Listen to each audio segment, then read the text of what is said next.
किसी भी शुभ काम से पहले हमारे यहां गणेश पूजन की परंपरा है और सौभाग्य से सरदार धाम भवन का श्री गणेश ही गणेश पूजन के पवित्र त्योहार के अवसर पर हो रहा है। कल श्री गणेश चतुर्थी थी और अभी पूरा देश गणेशोत्सव मना रहा है। मैं आप सभी को गणेश चतुर्थी की और गणेशोत्सव की हार्दिक बधाई देता हूं। आज ऋषि पंचमी भी है।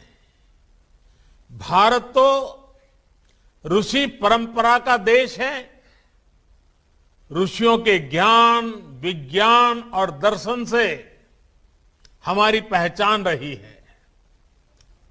हम उस विरासत को आगे बढ़ाएं। हमारे वैज्ञानिक, हमारे चिंतक पूरी मानवता का मार्गदर्शन करें। इसी भावना में हम पले बढ़े हैं। इसी भावना के साथ ऋषि पंचमी की भी आपको हार्दिक शुभकामनाएं। ऋषि मुनियों की परंपरा हमें बेहतर मनुष्य बनने की ऊर्जा देती है। इसी भावना के साथ पर्युषण पर्व के बाद जैन परंपरा में हम क्षमावाणी दिवस मनाते हैं, मिच्छामि दुक्कड़म करते हैं। मेरी तरफ से भी आपको, देश के सभी नागरिकों को मिच्छामि दुक्कड़म।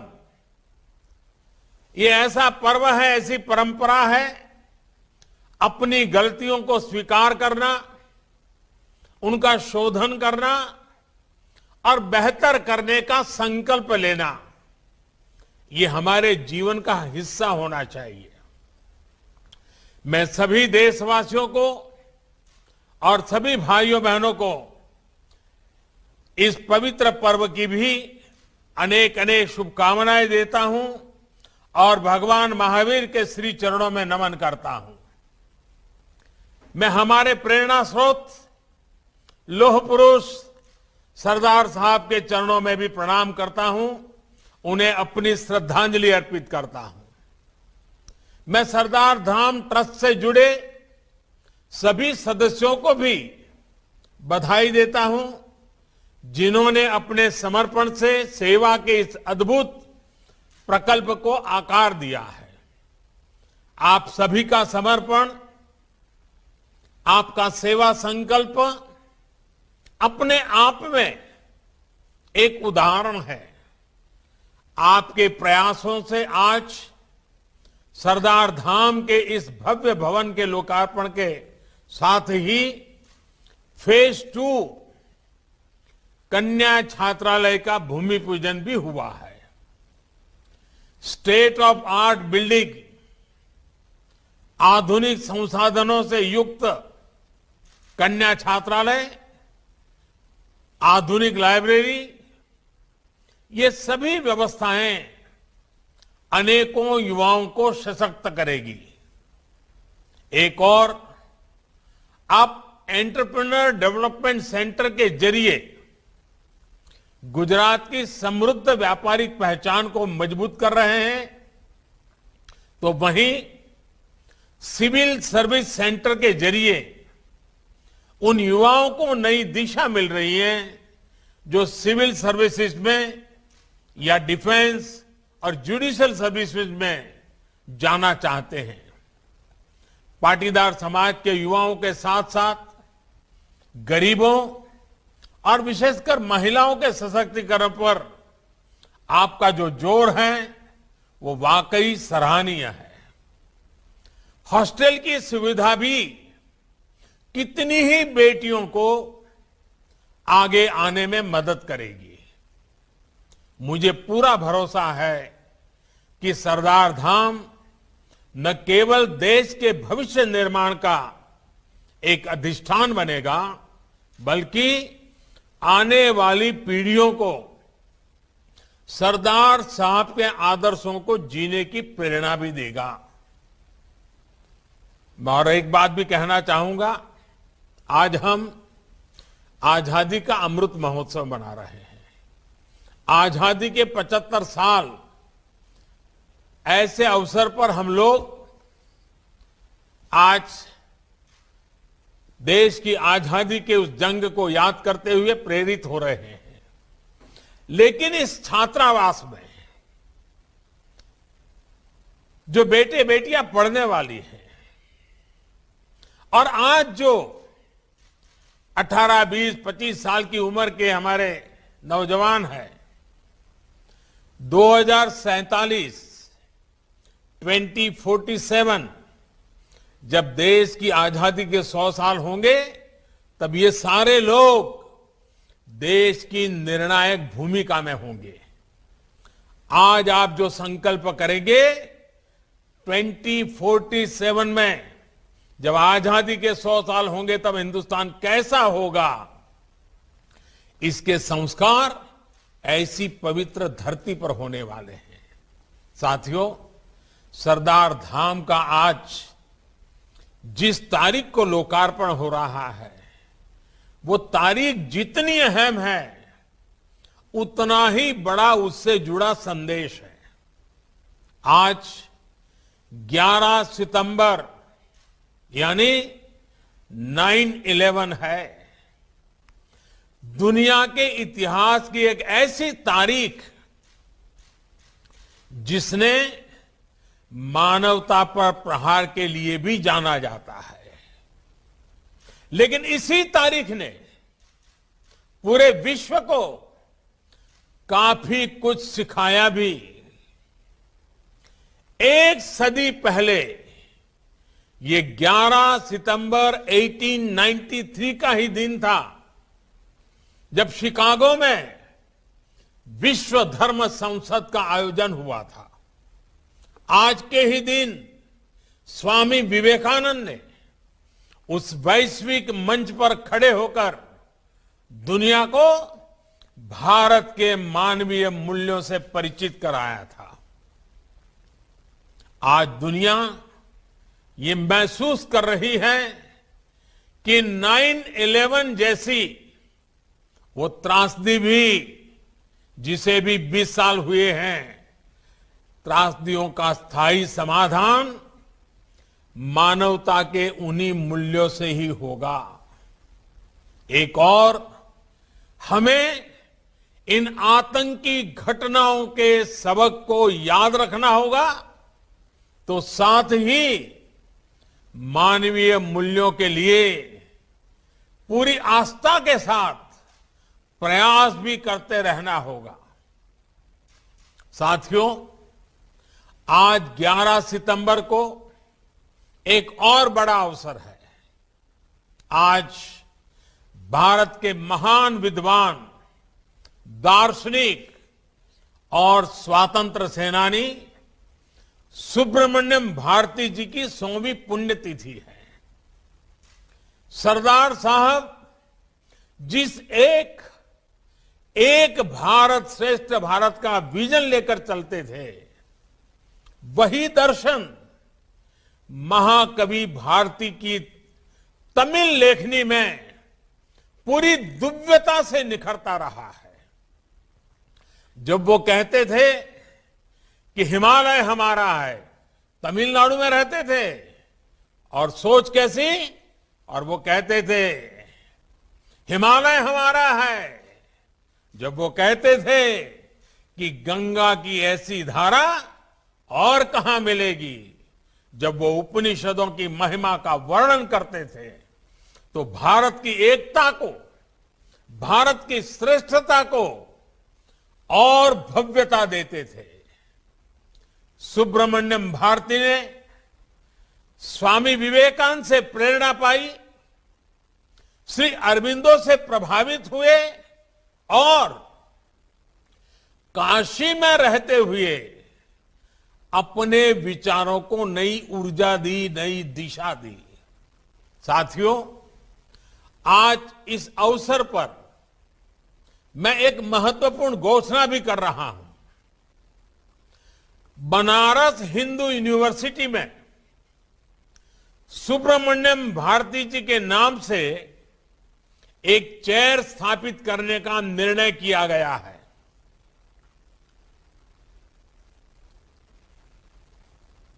तमिल स्टडीज, तमिल भाषा समृद्ध भाषा है, विश्व की सबसे पुरातन भाषा है और हम सभी हिंदुस्तानियों के लिए गर्व की बात है। तमिल स्टडीज पर Subramaniam Bharati chair Banaras Hindu University BHU के फैकल्टी ऑफ आर्ट्स में स्थापित होगी। ये विद्यार्थियों को, रिसर्च फेलोज को उस भव्य भारत के निर्माण में जुटे रहने की निरंतर प्रेरणा देगी जिसका सपना भारती जी ने देखा था। साथियों, सुब्रमण्यम भारती जी हमेशा भारत की एकता पर, मानव मात्र की एकता पर विशेष बल देते थे। उनका ये आदर्श भारत के विचार और दर्शन का अभिन्न हिस्सा है। हमारे यहां पौराणिक काल के दधीच और कर्ण जैसे दानवीर हो या मध्यकाल में महाराज हर्षवर्धन जैसे महापुरुष, सेवा के लिए सर्वस्व अर्पण करने की इस परंपरा से भारत आज भी प्रेरणा लेता है। ये एक तरह से एक ऐसा जीवन मंत्र है जो हमें सिखाता है कि हम जितना जहां से ले उससे कई गुना वापस कर दें। हमने जो कुछ भी पाया है वो इसी धरती से पाया है। हमने जो भी प्रगति की है वो इसी समाज के बीच की है, समाज की वजह से की है। इसलिए जो हमें मिला है वो केवल हमारा नहीं है, वो हमारे समाज का भी है, हमारे देश का भी है। जो समाज का है वो हम समाज को लौटाते हैं और समाज उसे कई गुना करके फिर हमें और हमारी अगली पीढ़ियों को वापस दे देता है। एक ऐसा ऊर्जा चक्र है, ऐसा एनर्जी साइकिल है जो हर एक प्रयास के साथ तेज होता जाता है। आज आप इसी ऊर्जा चक्र को और गति दे रहे हैं। साथियों, जब हम समाज के लिए कोई संकल्प लेते हैं तो उसकी सिद्धि के लिए समाज ही हमें सामर्थ्य देता है। इसलिए आज एक ऐसे कालखंड में जब हम आजादी का अमृत महोत्सव मना रहे हैं तो देश ने सबका साथ, सबका विकास, सबका विश्वास के साथ साथ सबका प्रयास का मंत्र दिया है। गुजरात तो अतीत से लेकर आज तक साझा प्रयासों की ही धरती रही है।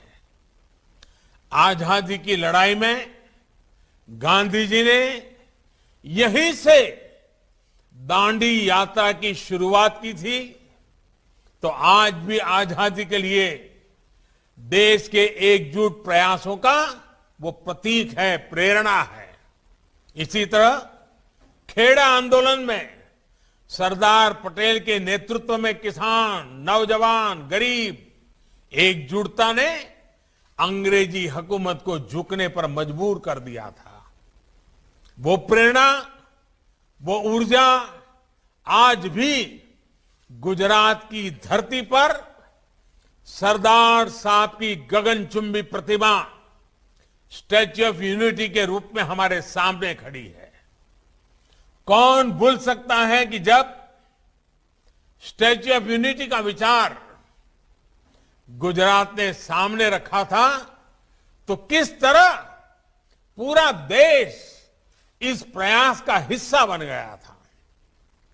तब देश के कोने कोने से किसानों ने लोहा भेजा था। ये प्रतिमा आज पूरे देश की एकजुटता की, एकजुट प्रयासों की एक प्रेरणा स्थली है, प्रतीक है। भाइयों और बहनों, सहकार से सफलता की जो रूपरेखा गुजरात ने पेश की, उनमें देश साझेदारी भी बना और आज देश को उसका लाभ भी मिल रहा है।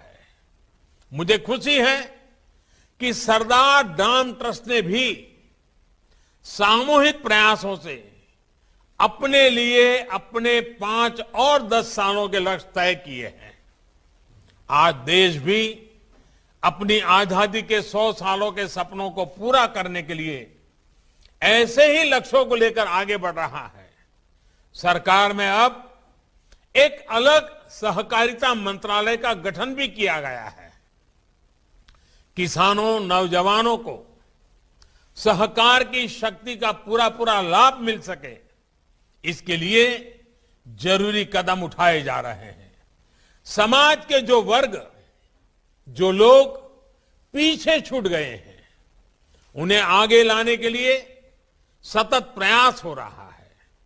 आज एक और दलितों, पिछड़ों के अधिकारों के लिए जिम्मेवारी के साथ अनेक काम हो रहे हैं, तो वहीं आर्थिक आधार पर पिछड़ गए सवर्ण समाज के लोगों को भी 10% आरक्षण दिया गया है।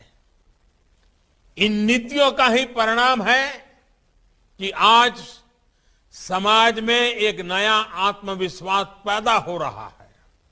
साथियों, हमारे यहां कहा जाता है, सत विद्या यदि का चिंता वरा कोदर पूर्ण, अर्थात जिसके पास विद्या है, ज्ञान और कौशल है, उसे अपनी आजीविका के लिए, जीवन की प्रगति के लिए चिंता नहीं करनी पड़ती।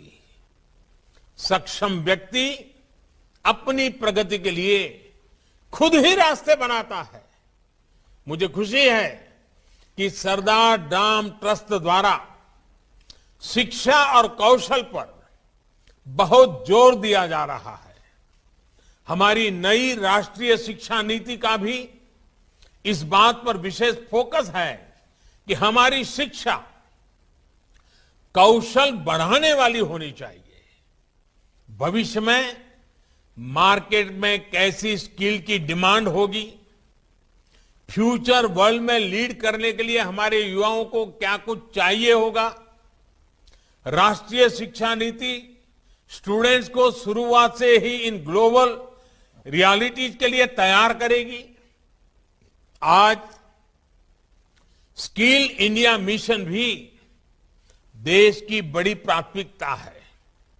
इस मिशन के तहत लाखों युवाओं को अलग अलग स्किल सीखने का अवसर मिला है। वो आत्मनिर्भर बन रहे हैं। नेशनल अप्रेंटिसशिप प्रमोशन स्कीम के तहत युवाओं को पढ़ाई के साथ साथ स्किल डेवलपमेंट का अवसर भी मिल रहा है और उनकी आमदनी भी हो रही है। मानव कल्याण योजना और ऐसी ही दूसरी अनेकों योजनाओं के जरिए गुजरात खुद भी इस दिशा में तेजी से प्रयास कर रहा है और इसके लिए मैं गुजरात सरकार को बहुत बहुत बधाई भी देता हूं। कई सालों के लगातार प्रयासों का परिणाम है कि गुजरात में आज जहां एक और स्कूल ड्रॉप आउट रेट 1% से भी कम हो गया है, वहीं अलग अलग योजनाओं में लाखों युवाओं को स्किल डेवलपमेंट के जरिए नया भविष्य मिल रहा है। गुजरात के युवाओं में एंटरप्रेन्योरशिप तो स्वाभाविक ही होती है। स्टार्टअप इंडिया जैसे अभियान से आज गुजरात के युवाओं की इस प्रतिभा को एक नया इकोसिस्टम मिल रहा है। मुझे बताया गया है कि सरदार धाम ट्रस्ट भी हमारे युवाओं को ग्लोबल बिजनेस से जोड़ने के लिए कई प्रयास कर रहा है। वाइब्रेंट गुजरात समिट के जरिए जो शुरुआत कभी गुजरात ने की थी, ग्लोबल पाटीदार बिजनेस समिट उन लक्ष्यों को आगे बढ़ाएगी। पाटीदार समाज की तो पहचान ही रही है, ये जहां कहीं भी जाते हैं वहां के व्यापार को नई पहचान दे देते हैं। आपका ये हुनर अब गुजरात और देश में ही नहीं, पूरी दुनिया में पहचाना जाने लगा है। लेकिन पाटीदार समाज की एक और भी बड़ी खूबी है, ये कहीं भी रहे भारत का हित आपके लिए सर्वोपरि रहता है। आपने देश की आर्थिक उन्नति में जो योगदान दिया है वो अद्भुत है और प्रेरणादायी भी है। साथियों, कठिन से कठिन समय हो, जब अपने कर्तव्य को समझते हुए पूरे विश्वास के साथ काम किया जाए तो परिणाम भी मिलते ही हैं। कोरोना की महामारी आई, पूरी दुनिया की अर्थव्यवस्था पर आंच आई, भारत पर भी इसका काफी असर आया, लेकिन हमारी अर्थव्यवस्था महामारी के कारण जितना ठहरी थी उससे ज्यादा स्पीड से रिकवर कर रही है। जब बड़ी बड़ी इकोनॉमीज डिफेंस में थी तब हम रिफॉर्म्स कर रहे थे। जब ग्लोबल सप्लाई चेन्स डिसरप्ट हो रही थी तो हमने नए हालातों को भारत के पक्ष में मोड़ने के लिए पीएलआई स्कीम शुरू की। अभी पीएलआई स्कीम को टेक्सटाइल सेक्टर के लिए बढ़ाने का फैसला भी लिया गया है। इसका बहुत बड़ा लाभ देश के टेक्सटाइल सेक्टर को, सूरत जैसे शहरों को होगा। साथियों, 21वीं सदी में भारत के पास अवसरों की कमी नहीं है। हमें खुद को ग्लोबल लीडर के रूप में देखना है, अपना सर्वश्रेष्ठ देना है और सर्वश्रेष्ठ करना भी है। मुझे पूरा भरोसा है कि देश की प्रगति में गुजरात का जो योगदान रहा है उसे हम अब और सशक्त रूप में सामने लाएंगे। हमारे प्रयास न केवल हमारे समाज को नई ऊंचाई देंगे बल्कि देश को भी विकास की बुलंदी पर लेकर जाएंगे। इन्हीं शुभकामनाओं के साथ आप सभी का एक बार फिर बहुत बहुत धन्यवाद।